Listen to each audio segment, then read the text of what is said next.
이 시간에는 성경 말씀 빌립보서 1장 27절로 28절의 말씀을 중심으로 해서 복음에 합당한 생활 이란 무엇인가 살펴보는 은혜 받기를 원합니다. 새해를 맞이하면 새해 불효의 사람들로 구분이 됩니다. 크게 계획을 세우고 성공하거나 실패하는 사람과 적게 세우고 실패하거나 성공하는 사람과 아예 아무 계획도 세우지 않고 아무것도 성공하는 실패하는 일이 없는 사람들이 그들입니다. 그런데 분명한 것은 그 일을 계획하는 것은 사람이지만 그 계획을 이루게 하시는 분은 하나님이시라는 사실입니다. 그러하신 하나님께서는 각자에게 주신 달란트대로 맡긴 사역을 잘 감당하시기를 바랍니다. 무계획자의 행위를 기뻐하지 않습니다. 적게 계획을 세웠던 크게 계획을 세웠던 이를 실천한 자에게 역사하십니다. 문제는 우리 자신에게 있습니다. 불신자는 말할 것도 없거니와 하나님의 섬기는 신자들까지도 마찬가지입니다. 이분은 하나님께 모든 계획을 맡기면서도 막상 실제 일을 행할 때는 자기의 능력으로 해결하려고 듭니다. 그러한 사람의 일은 처음에는 잘 되어 나가는 것 같지만 결국에는 실패의 잔을 마시게 됩니다. 그러나 적고 큰일이든 간에 시초부터 모든 하나님께 맡긴 사람은 떠나지 않은 사람의 도움까지 받아가며 성취하게 됩니다. 여기서 명심해야 할 사실은 일의 성취에 대해 하나님께 감사해야 한다는 것입니다. 시종을 하나님께 맡기고 성공하였을지라도 그 결과를 겸손히 하나님께 감사를 돌리지 않고 마치 자신의 온전한 이룬 것처럼 돌변한 자의 성공을 오래 가지를 못합니다. 인간의 귀를 지으시고 만드신 분이 듣고 보고 계시지 않으시겠습니까? 그와 같은 교만한 자는 하나님께 반드시 패망하게 만드십니다. 그러나 시종을 주님께 맡겨 영광을 돌리는 겸손한 자에는 범사에 감사가 넘치는 축복이 길을 잇게 하십니다. 그러한 축복이 하늘을 시작해야 하지 않겠습니까? 하나님은 성민한 기독교인들은 매년 새해를 맞이할 때마다 작고 큰일을 뜻을 세우고 성공하든 실패하든 두려움 말고 하나님과 동행하는 새 출발의 자리에 바로 서야 합니다. 작정한 바대로 그 뜻을 실천해 나갈 때 하나님께서 동행하는 역사가 일어납니다. 오늘 이 시간엔 대명제로 주님 말씀 마음에 항상 두는 생활을 해야 하고 한 뜻으로 신앙을 위해 협력을 해야 합니다. 이러한 성경 말씀을 본부로 삼고 상관없는데 피차에 성령님의 감동, 감화, 역사하심에 힘입어 풍성한 은혜 받고 복을 받는 귀한 시간이 되시기를 예수님의 이름으로 축을 드립니다. 첫째는 복음에 합당한 생활을 하면 주님의 말씀 마음에 두어야 한다는 것입니다. 신명기 11장 16절로 21절 기록을 찾아보면 너희는 스스로 상관하 두렵거든 내 마음에 미혹하여 돌이켜 다른 신을 섬기면 그에게 절저함으로 하나님 여호와께서 너에게 진노하시어 하늘을 닫은 비를 내리지 아니하며 땅으로 쏟아를 내지 않게 하시므로 너희가 여호와께서 주신 아름 땅에서 속히 망할까 하노라. 이러므로 너희는 나의 이 말을 마음과 뜻에 두고 또 그것으로 너희 손목에 메어 기호를 삼고 너희 미간에 붙여 표를 삼으며 또 그것을 너희 자녀에게 가르치며 집에 앉았을 때든지 길을 행할 때든지 누워있을 때든지 일어났을 때든지 이 말씀을 강론하고 또 이 집 문설주와 바깥 문에 기록하라.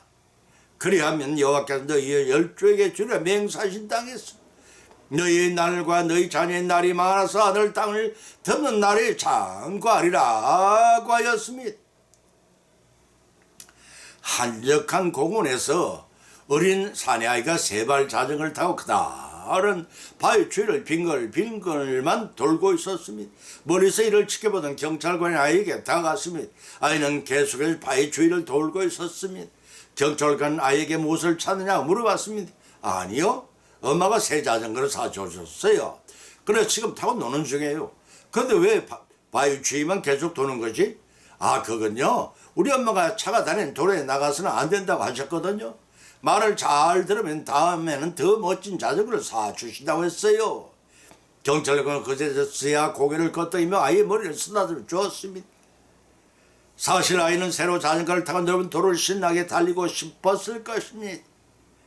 그러나 어머니가 그렇게 하지 말라는 한 것이 바로 자신의 안전을 위한 것이며 말을 잘 들으면 더 좋은 것도 사주겠다고 하는 약속에 잠자코 순종한 것입니다.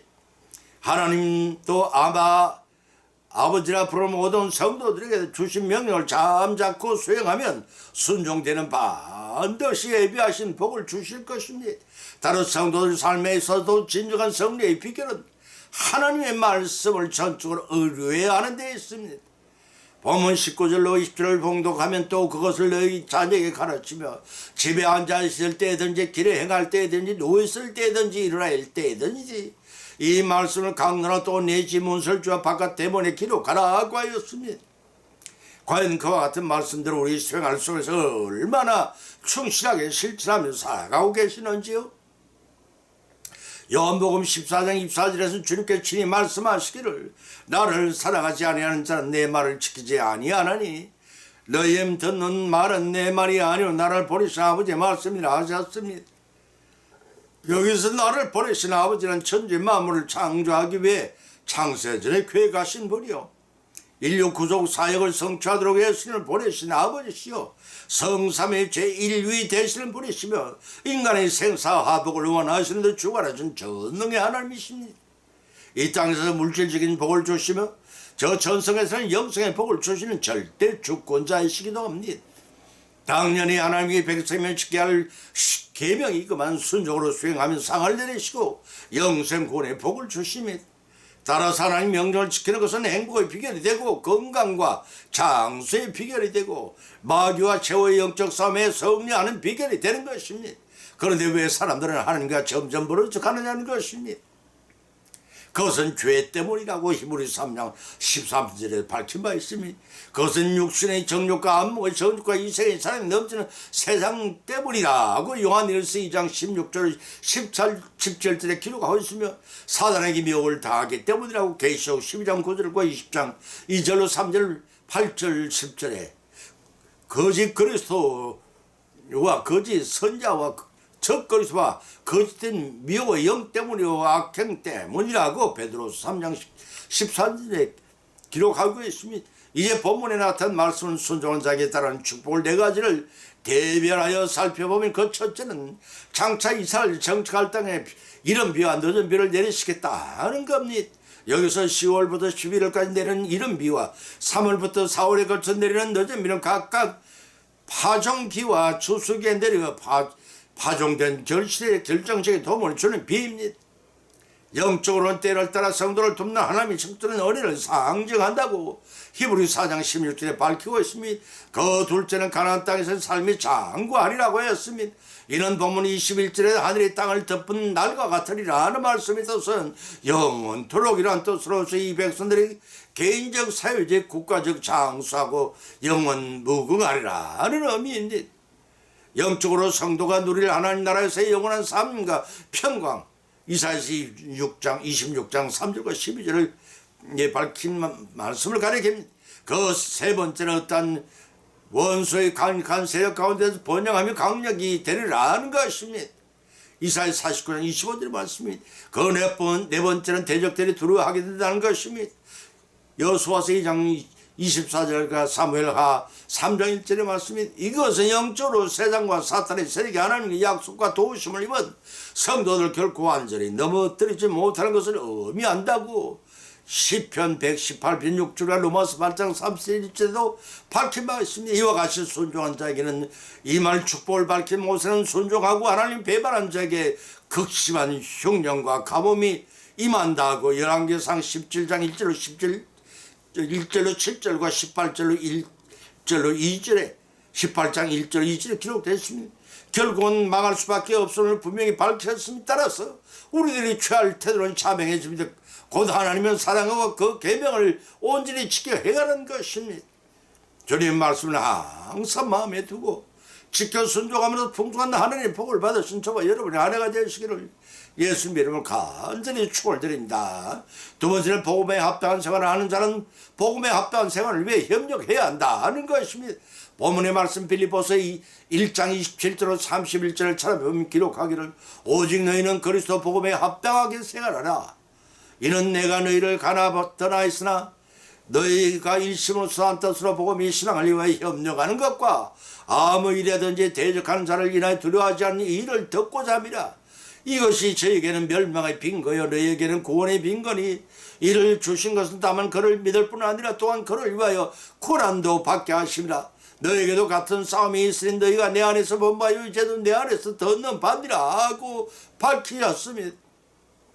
본문의 말씀은 사도 바울이 자신이 투옥당한 것과 의와 생활관을 피력하며 당시 박해에 직면해 있던 빌립보 교회들을 격려하기 위하여 성도에 당하는 고난의 의에 대해 언급하고 있습니다. 당신은 폭군 네로의 폭정 안에 있던 로마 제국 내의 모든 성도들에게 언제 닥칠지 모르는 환난에 대한 불안과 공포가 짙었습니다. 그뿐 아니라 빌립보 교회는 유대인과 이방인으로부터 박해를 받고 있었습니다.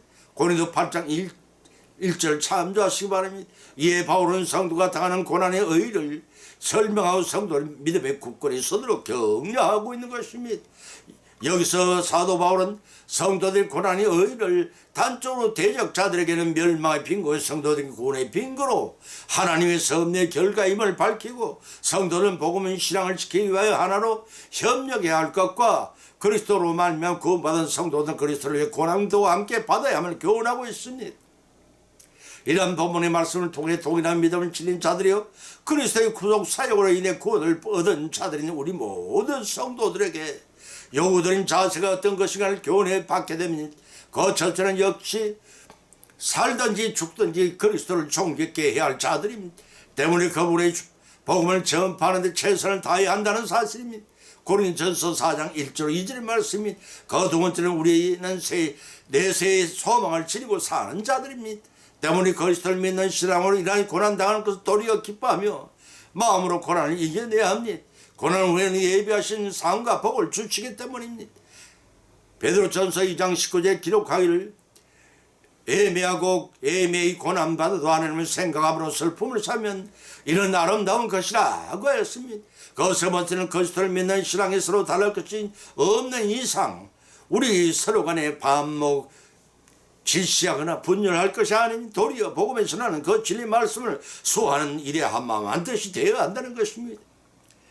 왜냐하면 마태복음 10장 25절에 예수님께 친히 말씀하시기를 스스로 분쟁하는 나라마다 황폐해질 것이요 스스로 분쟁하는 동네마다 집마다 서지 못하리라 하셨습니다. 이 말씀을 통해 우리에게 일깨워주는 바가 크다겠습니다.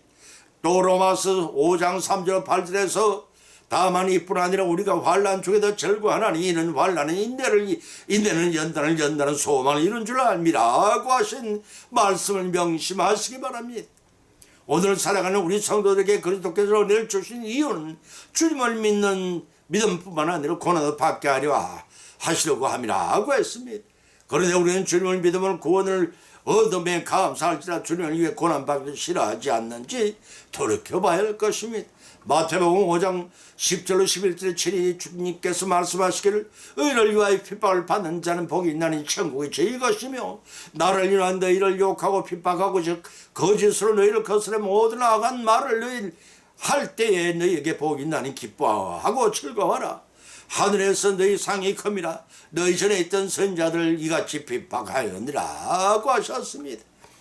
장미꽃을 좋아하는 조이스란 목사가 있었으며 어느 날 그는 노란 장미 묘목을 사다가 집중을 여러 군데 심어놓고 조석은 물론 자신의 여가를 온통 장미 기르는데 정성을 다 쏟았습니다. 그런데 그렇게 하여 몇 년이 지날 때 목사는 기대했던 노란 장미를 꽃을 쳐다볼 수가 없었고 가지와 잎만 무성하게 자랄 뿐이었습니다. 답답해진 목사는 그 나무를 사온 농장주를 찾아가 항의를 했습니다. 아무런 영문을 모르는 농장주인은 반갑게 목사를 맞이해서 목사는 그 인사를 데리고 왔지 않고 대뜸 말하기를 몇 해 전에 내가 자네한테 노란 장미 묘목을 사간 걸 기억하나? 난 그 꽃을 이제껏 한 송이도 구경할 수가 없어서 자네한테 쏙지 않은다 싶어서 화가 나서 이렇게 찾아왔네. 아, 쏙이다니요? 제가 언제 목사님 쏘은 적 있습니까? 대체 어떻게 갖고 오셨는지 말씀해 보시죠. 여기 노란 장미꽃 나무를 가져간 나는 우리 집 정원에다 심고 조석으로 살폈네. 토양도 기름지게 해주면서 온갖 정성을 다 쏟았지만 꽃은 볼 수 없고 잎과 가지만 무성하지 않은가 뭔가. 그러자 농장 크게 웃으며 이렇게 말했습니다. 하하하, 그것이 바로 꽃이 피지 않는 원인이었군요. 그 장미는 보통 장미와는 달라서 기름진 땅이 아닌 박토에서 잘 자라지요. 비료를 주지 않아도 되고 또한 무성한 가지는 사정없이 잘라버려야 그 작업을 받고 잘 자라게 되지요. 이런 농장주님 조언을 듣고 돌아온 목사는 그대로 그가 말한 대로 장미꽃 주변을 열악한 족을 만들어 주어 꽃가지도 사정없이 가지치기를 단행했습니다. 그러자 1년이 지난 후 노란 꽃 탐스럽고 아름답게 꽃이 피었습니다. 이렇듯 탐스럽고 아름다운 장미꽃은 아무런 자극도 받지 않고 기름진 땅에서 가꾸어질 때가 아니라 땅도 거칠고 가지치기의 자극을 받은 상태에서 피어났습니다. 우리 성도들의 삶 또한 그와 같다고 생각하지 않으십니까? 그러므로 신앙생활에 차드는 고난과 시련을 두려워하지 마십시오. 이를 통해 복음에 합당한 생활을 위해 서로가 협력하여 우리 모두 더 탐스러운 신앙의 열매를 맺어 나가시는 금년 한 해가 되시기를 예수님의 이름을 간절히 축원을 드립니다. 결론 맺습니다. 오늘의 본 말씀을 통해 비추한 믿음의 은혜를 받았고 또한 두 가지 교훈을 받은 줄 압니다. 그 첫 번째는 신자는 복음에 합당한 생활을 하자면 주님 말씀을 마음에 두고 사는 신앙생활을 영위해 나가야 한다는 것입니다. 그 두 번째는 신자는 복음에 합당한 생활을 하자면 오로지 하나님뿐인 믿음 곧 복음에 합당한 생활을 위해 협력해 나간다는 것입니다. 이런 교훈들을 받은 것으로 거치지 마십시다. 하나님이 주신 금년이란 새해 밭에 심고 1년 동안 잘 가꾸어서 풍성한 결실을 거둬 나가시는 저와 여러분의 한 해가 되시기를 예수님의 이름으로 간절히 축원을 드립니다. 찬송가 314장을 올리겠습니다.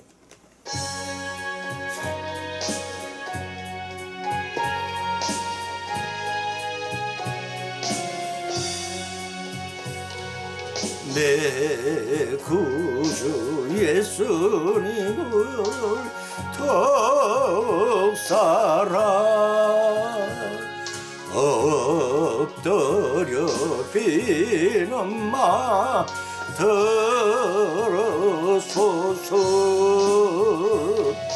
내 진정 소원이 내 구주 예수님을 더욱 사랑 더욱 사랑 이전에 세상 나 기뻤어도 지금 내 기쁨은 오신 예수님 다만 내 비는 말 내 구주 예수님을 더욱 사랑 더욱 사랑